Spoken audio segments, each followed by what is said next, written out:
رسالت، نعرہ غوثیہ، خواجہ کا ہندوستان، مسلک اعلی حضرت، عشق محبت، عشق محبت، پاسبان ملت، پاسبان ملت، علماء اہل سنت، حسین اعظم، حسین اعظم، اولاد رسول.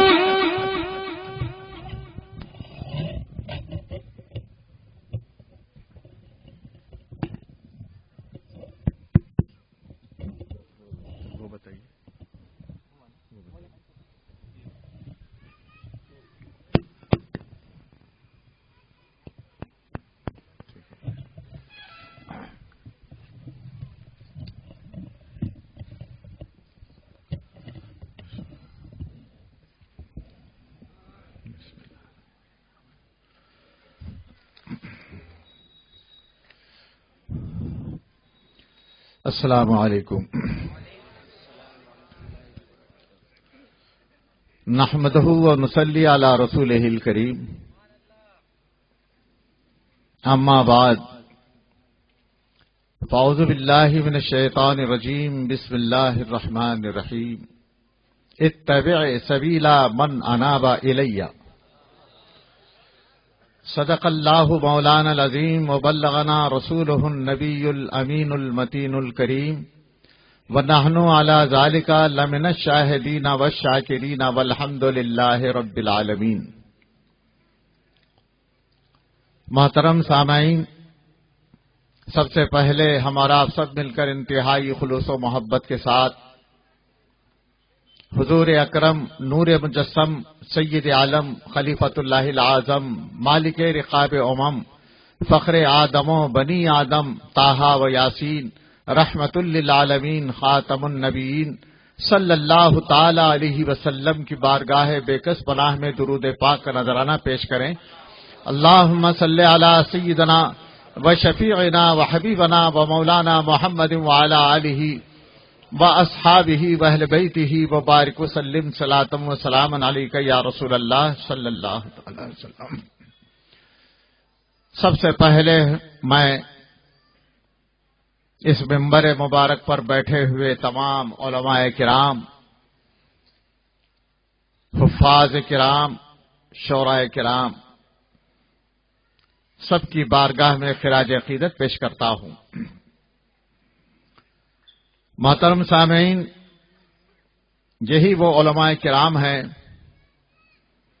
جو دین متین صلی اللہ تعالی علیہ وسلم کو روز اول سے آج تک اسی چمن، اسی بہار اور اسی فیضان کے ساتھ جاری رکھے ہوئے ہیں. اگر ان علماء کرام کا وجود روئے زمین پر نہ ہو تو قطعی طور پر یہ بات آئی ہے کہ زمین پر بارش نہ ہو، سبزیاں نہ اگیں، اور انہی علماء ملت اسلامیہ کی برکتوں کی وجہ سے روئے زمین پر بارش برستی ہے. ان کی دعائیں مستجاب ہیں، اور یہ حاملین دین مصطفیٰ ہیں صلی اللہ تعالی علیہ وسلم. تمہیدی طور پر میں عرض کر رہا ہوں، سیدنا امام محمد رحمۃ اللہ تعالی علیہ کے زمانے میں ان علماء کرام کا مقام بتانے کے لیے میں عرض کر رہا ہوں. سیدنا امام محمد رحمۃ اللہ تعالی علیہ کے زمانے میں، زمان حیات میں وہ دور تھا، بڑے بڑے مجاہد، عابد شددار موجود ہوا کرتے تھے، اور مسجد جامع میں رات بھر نماز پڑھنے والے نماز پڑھ رہے ہیں اور عبادت کر رہے ہیں، ذکر و اذکار کر رہے ہیں. اتنے میں ایک صاحب تشریف لائے اور صرف فرض اور واجب ادا فرمایا اور سو گئے. اور کسی مسئلے میں ہفتوں گزر چکے، یہ امام اعظم ابو حنیفہ رحمۃ اللہ علیہ کے زمانے کا واقعہ ہے یہ. یہ ہفتوں گزر گئے، کسی ایک مسئلے پر تینوں اصحاب کے درمیان ایک رائے نہیں ہو سکی. ایک صاحب تشریف لائے اور صرف فرائض و واجب ادا فرمایا اور وہ سو گئے. ان میں سے چند لوگوں نے کہا یہ کیسا آدمی ہے، یہ عالم بنتا ہے اور نہ نفل پڑھتا ہے نہ ذکر اذکار کرتا ہے، اور صرف فرض اور واجب پڑھا اور سو گیا. دل میں ایسا خیال آیا اور صبح نماز کے لیے سبھی اٹھے، جس میں سے وہ بندے صالح بھی اٹھے اور فرض کی جماعت ادا کی، فجر کی نماز ادا کی. ذہن تازہ ہو گیا تھا، کئی دنوں کے الجھے ہوئے تھے، ذہن منتشر تھا، سکون کی ضرورت تھی، آرام کی ضرورت تھی. وہ عالم دین صرف فرض اور واجب ادا فرمایا اور سو گئے، اور صبح اٹھے تازہ ذہن تھا اور فوراً تازہ ذہن تھا، اور جس مسئلے میں وہ الجھے ہوئے تھے اسی پر پھر سے ذہن کو ہموار کرنا شروع کیا. اور فجر کی نماز کے بعد اچانک تازہ ذہن ہونے کی وجہ سے ایک بات ذہن میں آئی اور اپنے استاد سیدنا امام اعظم ابو حنیفہ رحمۃ اللہ تعالی علیہ کے خدمت میں پیش کر دیا کہ حضور اس سلسلے میں میرے ذہن میں ایک بات آئی ہے. وہ بات پیش کر دی. حضرت سیدنا امام اعظم بہت خوش ہو گئے. جس مسئلے میں ہم الجھے ہوئے تھے اور انہوں نے اس مسئلے کو سمجھا دیا اور سلجھا دیا. امام اعظم ابو حنیفہ فرماتے ہیں عالم کا سونا بھی عبادت ہے. عالم کا ان حضرات کا وہ مقام ہے، یہ علماء کرام کا وہ مقام ہے کہ وہ اگر واقعی خلوص دل کے ساتھ فرائض اور واجبات کے ادا کرنے کے بعد اگر وہ سوتے ہیں صرف سنت رسول کی ادائیگی کے لیے، ان کا سونا بھی عبادت ہے. وہ علماء کرام ہمارے اسٹیج پر تشریف فرما ہے، نام بنام تو میں ان کی بارگاہوں میں خراج عقیدت پیش نہیں کر سکتا. مجموعی طور پر سب کے پاس بنے خراج عقیدت پیش کر دیا ہے. اب میں اصل موضوع پر آتا ہوں. درود پاک پڑھ لیں. اللہم صلی علی سیدنا و شفیعنا و حبیبنا و مولانا محمد وعلی آلہ و اصحابہ و اہل بیتہ و بارک وسلم صلاۃ و سلام علیک یا رسول اللہ. مجھے مولانا امین الدین صاحب نے بمبئی بلوا لیا. ویسے میں تقریر نہیں کرتا ہوں، آپ اچھی طرح سے ذہن میں رکھ لیں، میں مقرر نہیں ہوں. میں ایک مدرس آدمی ہوں. بحمدہ تبارک و تعالی تقریباً 45 سال میں نے درس و تدریس کا کام کیا ہے. اب مجھ سے ہوتا نہیں درس و تدریس کا کام، اور صرف میں تحریر کا کام کرتا ہوں. تصنیف و تالیف کی طرف زیادہ توجہ دیتا ہوں، اور تقریر میں اس پر زیادہ توجہ نہیں دیتا ہوں. کہیں ضرورت پڑے، جیسا ہمارے مخلص مولانا امین الدین صاحب نے مجھے طلب کیا، میں حاضر ہو گیا. کہیں ایسا موقع آتا ہے تو میں حاضر ہو جاتا ہوں. ویسے میں مقرر نہیں ہوں، لیکن چند باتیں ہیں جو آپ کے سامنے میں پیش کرنا ضروری سمجھتا ہوں. محترم سامعین، بہت دنوں سے دعوت اسلامی کا معاملہ الجھا ہوا ہے ہم علماء کے درمیان. 4 نومبر اسی گزشتہ سال 4 نومبر کو ناگپور میں بہت عظیم الشان کانفرنس منعقد ہوئی تھی. تقریباً 1.5 سے 1.25 لاکھ مسلمانوں کا اجتماع تھا، اور جس میں حضور تاج الشریعہ بنفس نفیس تشریف لائے تھے. علماء کرام کی تقریریں ہوئیں، اور سب سے آخر میں میری تقریر رکھی گئی. میں نے اسی موضوع کو اٹھایا کہ دعوت اسلامی، میں چاہتا ہوں دعوت اسلامی کا معاملہ سلجھ جائے تو علماء کرام کے سامنے، حضور تاج الشریعہ کے سامنے میں نے چند باتیں پیش کی۔ سب سے پہلے ہم عوامی مسئلے سے علیحدہ ہو کر میں نے عوام کو تاکید کی کہ آپ لوگ اس مسئلے میں الجھے نہیں، یہ خالص علماء کا معاملہ ہے۔ میں ذمہ داری لیتا ہوں کہ علماء کرام کی بارگاہ میں دعوت اسلامی کا مقدمہ پیش کروں گا۔ میں نے تجویز پیش کی کہ میں اپنی طرف سے 5 علماء کرام کو پیش کرتا ہوں، اور میں یہ چاہتا ہوں براہ راست بلا توسط براہ راست مولانا الیاس قادری سے ہم گفتگو کریں اور مفتی عبدالحلیم صاحب سے گفتگو کریں، اس لیے کہ یہ بڑے ذمہ دار ہندوستان کے ذمہ دار ہیں اور وہ پاکستان کے ذمہ دار ہیں۔ ان سے ہم بات کرنا چاہتے ہیں اور عوام کو اس سے ہم دور رکھنا چاہتے ہیں، اور اس پر جو ہے نا عوام الجھے نہیں۔ تو مجھے موقع دیا جائے، میں یہ اعلان کرتا ہوں میری طرف سے 5 علماء کرام ہوں گے، اور اسی طرح سے میری یہ دعوت کو مولانا الیاس صاحب قادری اور مفتی عبدالحلیم صاحب قبول کر لیں، اور وہ بھی اپنی طرف سے 5 علماء کرام کو پیش کر دیں، اور 5 ہماری طرف سے اور 5 ان کی طرف سے۔ جن جن باتوں پر نزاع ہے، جن جن مسئلے پر الجھاؤ پیدا ہو چکا ہے، ان کو قلم بند کر لیں،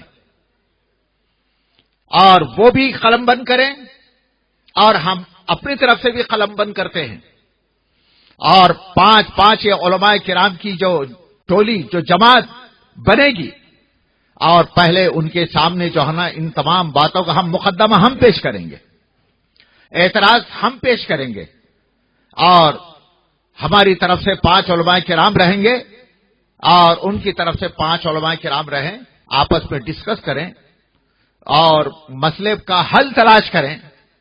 اگر ایسا موقع آ جائے، چاہے میری طرف سے کیوں نہ ہو، اگر ایسا موقع آ جائے مجھے رجوع کرنے کی ضرورت پڑے، اور میں اپنے ایمان کی کاملیت کے لیے میں فوراً یقین کرتا ہوں کہ میں رجوع کر لوں گا، اور توبہ کی ضرورت پڑے میں توبہ بھی کر لوں گا۔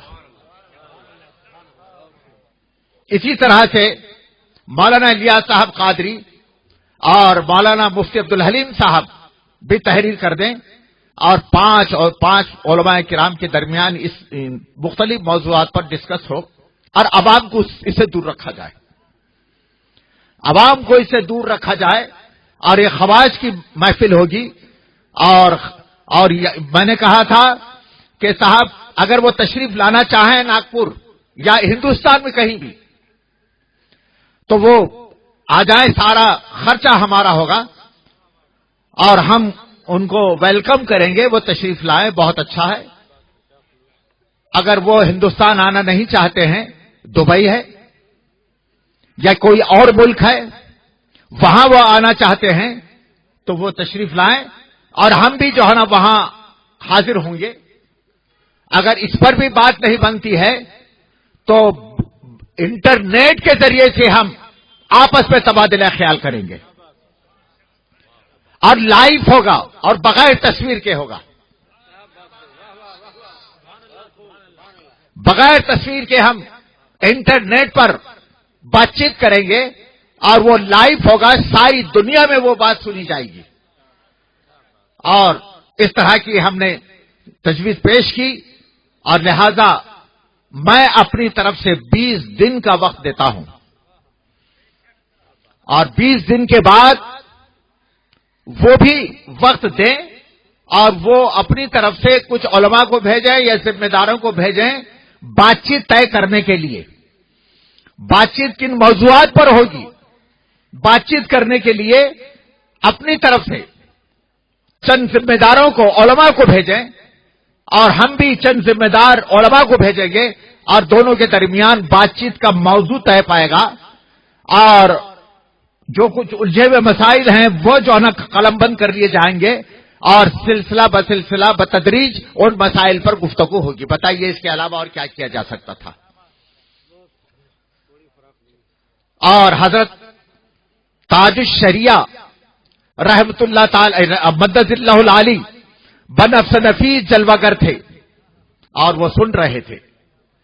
بحمدہ تبارک و تعالی وہ سن رہے تھے اور مسرت محسوس کر رہے تھے.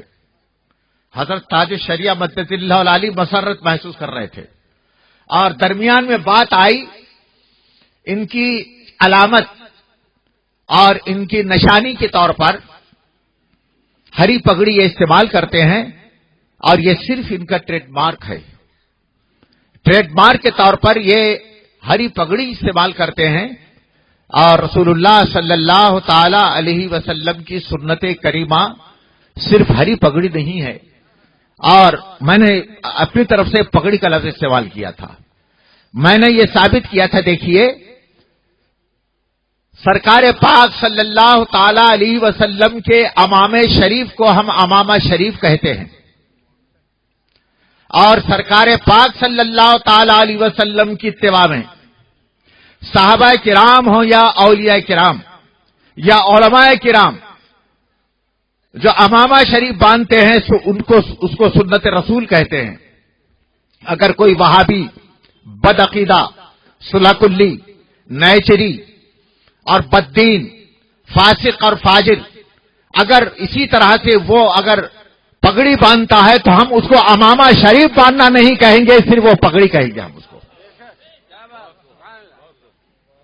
چاروں اکابر علماء دیوبند جن پر تکفیر ہے یہ بھی پگڑی ہی باندھتے تھے، ان کو امامہ شریف نہیں کہا جاتا، نہ کہا جائے گا.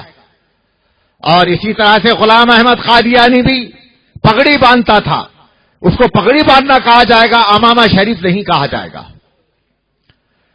اور سنت رسول کے مطابق جو امامہ شریف جو باندھا جائے گا وہ مختلف رنگوں کا ہوتا ہے اور خاص ایک قسم کی علامت کے طور پر رنگ کے طور پر وہ استعمال نہیں ہوتا ہے.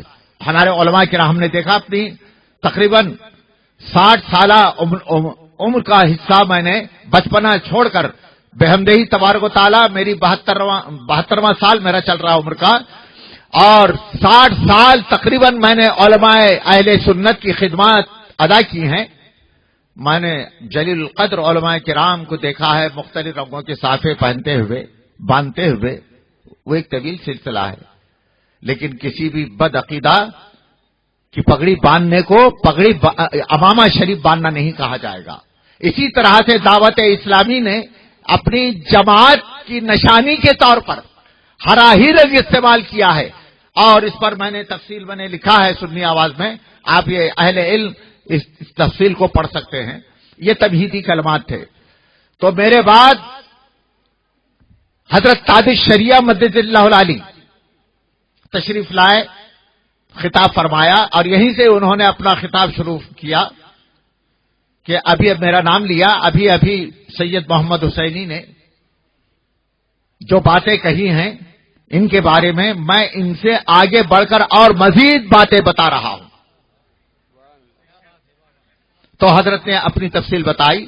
یہ تمہیدی اس کے بعد ان کا کام تھا. اگر یہ سنجیدہ ہوتے، مفتی عبدالحلیم صاحب جبکہ ناگپور میں رہتے ہیں اور الیاس قادری صاحب براہ راست میری تقریر انٹرنیٹ کے ذریعے سے وہ سن رہے تھے، اگر وہ سنجیدہ ہوتے، ماحول سنجیدگی پر لایا گیا تھا تو سنجیدہ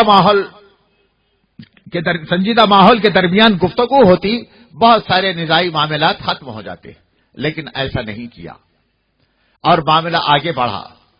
یہاں تک کہ حیرت ہوتی ہے مجھ کو اور حضرت تاج الشریعہ مدد اللہ العالی کو کافر ہونے کا جو ہے نا انٹرنیٹ پر جو ہے نا ایک پمفلٹ ڈال دیا. سید محمد حسینی اور تاج الشریعہ کے سامنے انہوں نے یہ الفاظ استعمال کیے، امامے کی توہین کی اور اعلیٰ حضرت فرماتے ہیں کہ امامے کی توہین کرنے والا کافر ہے، لہذا سید محمد حسینی نے امامے کی توہین کیا، وہ کافر ہوا، اور تاج شریعہ نے سن کر اور دیگر علماء جو موجود تھے انہوں نے سنا، اور سننے کے بعد اس پر ان کا رد عمل نہیں ہوا، لہذا وہ سب کافر ہو گئے معاذ اللہ۔ معاملہ اور آگے بڑھایا، ابھی بھی میں بہت سنجیدگی سے گفتگو کر رہا ہوں، بہت سنجیدگی سے گفتگو کر رہا، میں چاہتا ہوں یہ نظامی معاملات ختم ہو جائیں اور آپس میں بیٹھ کر ہم گفتگو کریں، اور گفتگو کرنے کے بعد ایک نتیجے پر پہنچ جائیں۔ ہمارا سب سے بڑا اعتراض، میرا سب سے بڑا اعتراض، یہ علماء کرام شریعت کے محافظ ہیں، جانتے ہیں، اور ہمارے ایک بزرگ عالم دین یہاں پر بیٹھے ہوئے ہیں، یہ اچھی طرح سے جانتے ہیں، میں انہیں سے مسئلہ پوچھتا ہوں، مفتی شعبان علی صاحب سے، مفتی شعبان علی صاحب نعیمی سے، میں اس مسئلہ پوچھ رہا ہوں، مفتی شعبان علی صاحب اس بارے میں آپ کیا فرماتے ہیں؟ اردو کا کوئی لفظ ہو یا کسی زبان کا لفظ ہو، اس کے چند معنی آتے ہیں، اور ان معنوں میں مترادف الفاظ ہیں، ان الفاظ میں ایک لفظ یا چند الفاظ تحقیر کی طرف دلالت کرتے ہیں، اس لفظ کو نبی پاک صلی اللہ تعالی علیہ وسلم کی شان اقدس میں استعمال کرنا کیسا ہے؟ دیکھیے ذرا آپ، یہ حکم شرع میں اور اس وقت مستفتی ہوں، ایک عالم دین کی بارگاہ میں استفتاء طلب کر رہا ہوں، عالم دین کا حکم شرع ہے، اب وہ حکم شرع بیان کرے۔ کیا بات ہے حضرت صاحب، کوئی بھی تحقیری لفظ سرکار دو عالم صلی اللہ تعالی علیہ وسلم کے سلسلے میں استعمال کرنا صریحاً کفر ہے۔ پھر ایک مرتبہ ارشاد فرمائیں۔ ہلو وہ الفاظ کہ جو تحقیر کی طرف جاتے ہیں اور تحقیری معنی رکھتے ہیں، نبی کریم علیہ الصلوۃ والتسلیم کے لیے ان کا استعمال صریحاً کفر ہے۔ اگر وہ شادی شدہ ہے، اس کی عورت اس کے نکاح سے نکل گئی، اگر وہ بیعت والا ہے تو بیعت سے وہ خارج ہو گیا۔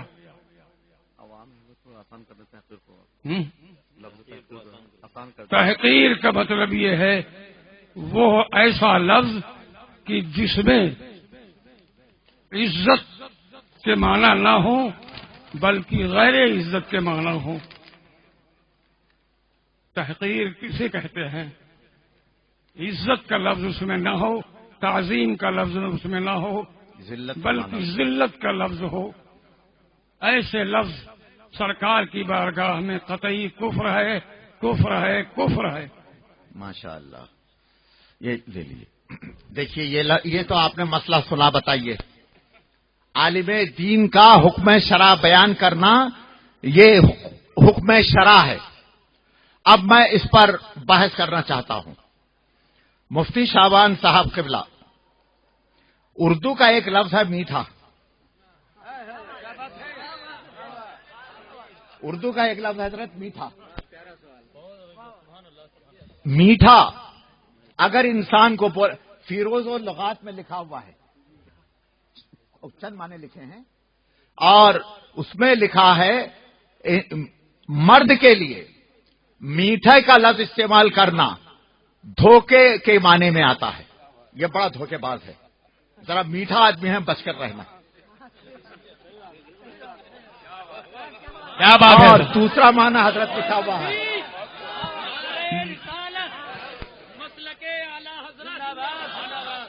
اور دوسرا معنی لکھا ہوا ہے جی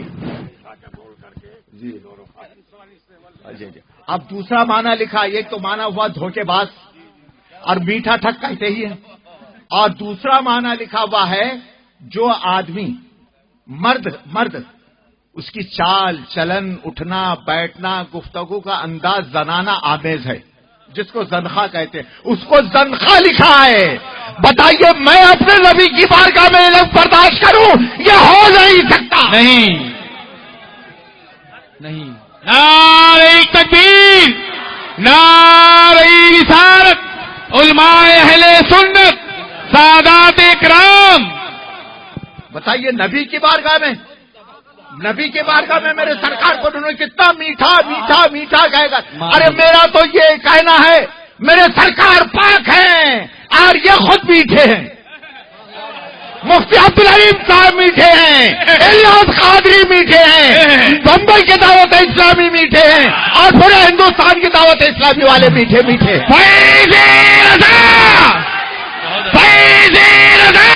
زندہ باد زندہ باد. گداروں پر مکاروں پر حضرت نعرے تکبیر نعرے رسالت دعوت اسلامی مرد آباد دعوت اسلامی مرد آباد دعوت الیاسی مرد آباد دعوت الیاسی مرد آباد دعوت شاطی مرد آباد. میں اپنی نبی کی بارگاہ میں یہ علماء اپنی نبی کی بارگاہ میں لفظ میٹھا, ارے مر جائیں گے اگر ضرورت پڑی تو اپنا خون کا آخری قطرہ بہائیں گے, مگر میرے سرکار کی بارگاہ میں لفظ میٹھا استعمال کرنے والے کو گوارا نہیں کریں. حق ہے سبحان اللہ حق ہے سبحان اللہ سبحان اللہ. یہ تو یہ صرف ایک جملے کا اختلاف تھا. میں نے یہی چاہا حضرت آپ بیٹھیے, ہم بیٹھ کر بات کریں گے اور یہ مسئلے کو عوام میں نہیں لے جائیں, لیکن مانا نہیں انہوں نے, الٹا ہم ہی کو کافر ڈال دیا انٹرنیٹ پر. درود پاک پڑھ لیں. اللهم صل على شفیعنا و حبیبنا و مولانا محمد وعلى آلہ واصحابہ وآل بیتہ وبارک وسلم. صلاۃ و سلام علیک یا رسول اللہ. محترم سامعین, دعوت اسلامی سے بہت سارے مسائل, دعوت اسلامی کے دعوت غیر, اب تو ہم ڈنکے کی چوٹ پر کہہ سکتے ہیں دعوت غیر اسلامی.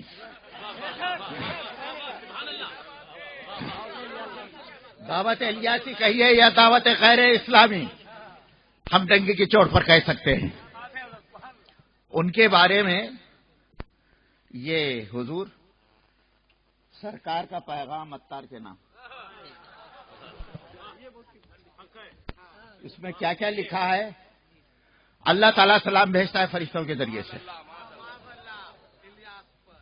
ان کو سلام بھیجتا ہے اللہ تعالیٰ فرشتوں کے ذریعے سے, اور اللہ تعالیٰ پیغام بھیجتا ہے. نبی پاک صلی اللہ تعالی علیہ وسلم سلام بھیجتے ہیں ان پر, اور خوابوں کی تو وہ بھرمار ہے, خوابوں کی وہ بھرمار ہے. الیاذ باللہ, اللہ بچائے اللہ بچائے. میرے ہاتھ میں پروف کے طور پر مکتبۃ المدینہ سے چھپی ہوئی کتاب, شاید تمہارا ہی جنازہ نکالنے کے لیے کتاب میرے ہاتھ میں آئی ہے. اور مولانا مفتی عبدالعلیم صاحب فرمانے لگے وہ تو خواب ہی تو ہیں, اور خواب پر کیا حکم شرع ہے بیان کر دیں. تو میں نے ان سے کہا جھوٹے خواب گڑھنے والے کے بارے میں کیا حکم ہے, جھوٹے خواب گڑھنے والے کے بارے میں کیا حکم ہے, وہ پہلے بیان کریں. اور دوسرا, ٹھیک ہے ان کے اس میں بات لکھا ہے کہ اسلامی بھائی نے یہ خواب دیکھا, ایک اسلامی بھائی نے یہ خواب دیکھا. اگر تمہارا کوئی میٹھا بھائی, اگر تمہارا کوئی کسی میٹھے بھائی نے خواب دیکھا, اور ایک خواب ہے حضرت صاحب کو ایک مرتبہ مقام ملا کہ خانہ کعبہ, چہار دیواری جو ہے خانہ کعبہ کے اندر حضرت صاحب تشریف لے گئے, ایک جگہ کونے میں عبادت کرتے ہوئے بیٹھے ہیں. تو اتنے میں سرکار پاک صلی اللہ تعالی علیہ وسلم تشریف لائے, ساتھ میں حضرات شیخین کریمین رضی اللہ تعالیٰ عنہما ہیں, اور دیگر صحابہ کرام ہیں, اور سیدنا غوث پاک ہے, اور اعلی حضرت ہے. اور غوث پاک سے خطاب کر کے سرکار پاک صلی اللہ علیہ وسلم الیاس قادری کی جس کونے میں وہ بیٹھے تھے، الیاس قادری کی طرف آ کر وہ سرکار فرماتے ہیں یہ ہے زمانے میں سب سے زیادہ مجھ کو چاہنے والا، اور وہ بیٹھا ہی ہے اور سرکار کو قیام کی حالت میں بتایا خبیث۔ معاذ اللہ معاذ اللہ معاذ اللہ۔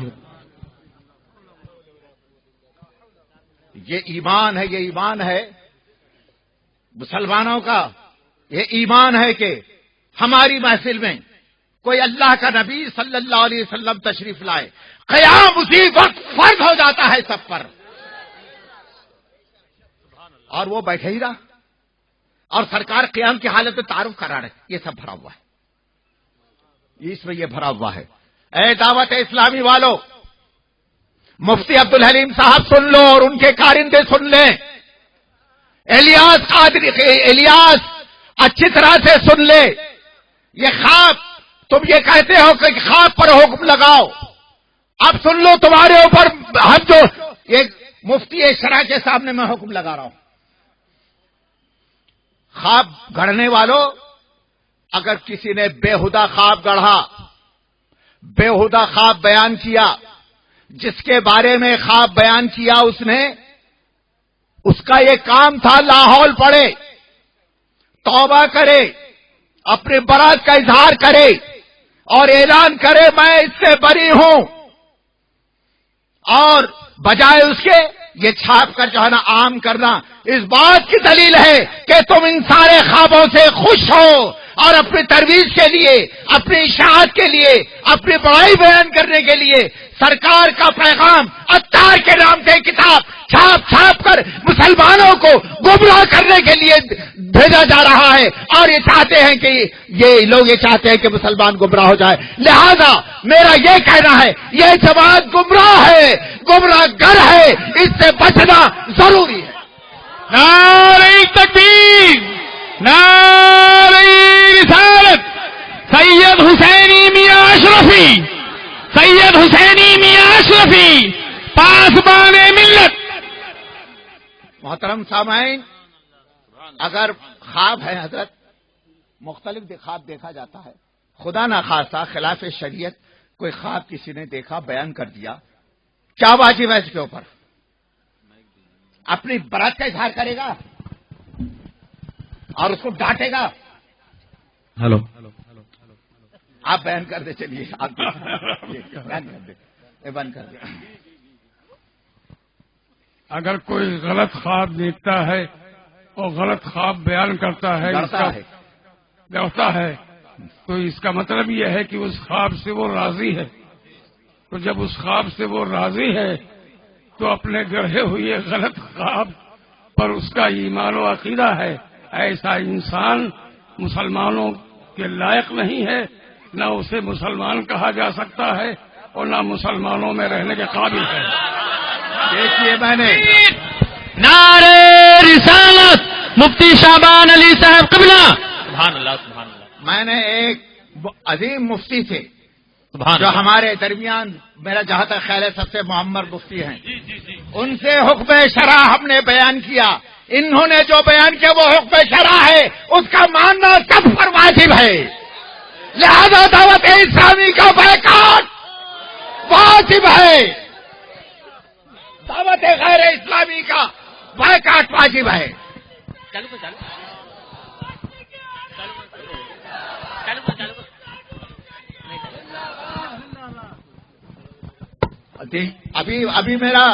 ابھی میں جو کچھ بھی بیان دینے والا ہوں اور لکھنے والا ہوں، دعوت بحمدہ تبارک و تعالیٰ، یہ کرم ہے میرے اعلیٰ حضرت کا مجھ پر، یہ میرے اعلیٰ حضرت کا مجھ پر کرم ہے۔ جب کبھی مسئلہ کے اعلیٰ حضرت پر طوفان برپا ہوا، بحمدہ تبارک و تعالیٰ میرے اعلیٰ حضرت نے مجھ پر کرم فرمایا۔ سبحان اللہ سبحان اللہ سبحان اللہ۔